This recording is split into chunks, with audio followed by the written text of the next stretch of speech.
పేదవారికి సహాయపడాలని, ముఖ్యంగా దివ్యాంగుల లాంటి వారికి మనకు తోచినంతలో వారికి సహాయపడాలని హెల్త్ అవేర్ అసోసియేషన్ అధ్యక్షులు, రాష్ట్ర Settibalija welfare and development corporation director doctor Chappidi Venkateswararao అన్నారు. కాకినాడ రూరల్ పరకాలువ గ్రామంలో ఆదరణ సరిగలేని వాసంశెట్టి వెంకటలక్ష్మి దివ్యాంగురాలికి ఒక నెలకు సరిపడా నిత్యావసర వస్తువులు అనగా 25 కేజీల బియ్యం, అలాగే పప్పులు, నూక, ఆయిల్ తదితర కిరాణా సామాగ్రి అందించడం జరిగింది. హెల్త్ అవేర్ సభ్యులు కిరణ్ కుమార్ మరియు భార్య త్రిపుర సుందరి ఆధ్వర్యంలో ఈ కార్యక్రమం నిర్వహించడం జరిగింది. ఎంపీటీసీ ఎల్లబెన రామకృష్ణ వీరి గురించి తెలుపగా వెంటనే స్పందించి తిరుపతికి చెందిన హెల్త్ వేర్ సభ్యురాలు సంధ్యారాణిని స్పందించి నిత్యావసర వస్తువులు ఇవ్వడం జరిగింది. కార్యక్రమంలో కౌశిక్, బాల త్రిపుర సుందరి, కిరణ్ మరియు మల్లుల వీరబాబు తదితరులు పాల్గొని జయప్రదం చేశారు.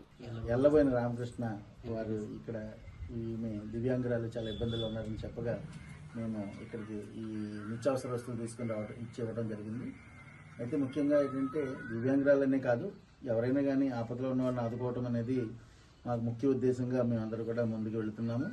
అంచేత ప్రతి ఒక్కరూ సేవాగుణంతో ముందుకు వెళ్ళాలని మరొకసారి మీ అందరినీ కోరుకుంటూ, అలాగే ఈ కార్యక్రమానికి సహకరించినటువంటి సంధ్యారాణి గారికి ఆయురారోగ్యాలతో ఉండాలని చెప్పేసి కోరుకుంటూ, అలాగే మా బాలత్రిపుర సుందరి, అలాగే కిరణ్ గారు, కౌశిక్, రామకృష్ణ, ఇప్పుడు వచ్చిన మిత్రులు వీరబాబు వీళ్ళందరికీ కూడా ధన్యవాదాలు తెలియజేస్తాను. అయినటువంటి చప్పటి వెంకటేశ్వరరావు గారు డాక్టర్ గారికి ఆయనకి తెలియజేయడం జరిగింది.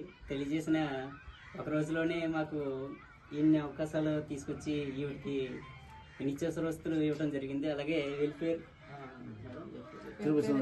త్రిపుర సుందరి గారు మేడం గారు కూడా చాలా సహకారంతో ఈరోజు ఇక్కడికి వచ్చి వీళ్ళకి ఇవ్వటం చాలా ఆనందకరంగా ఉంది.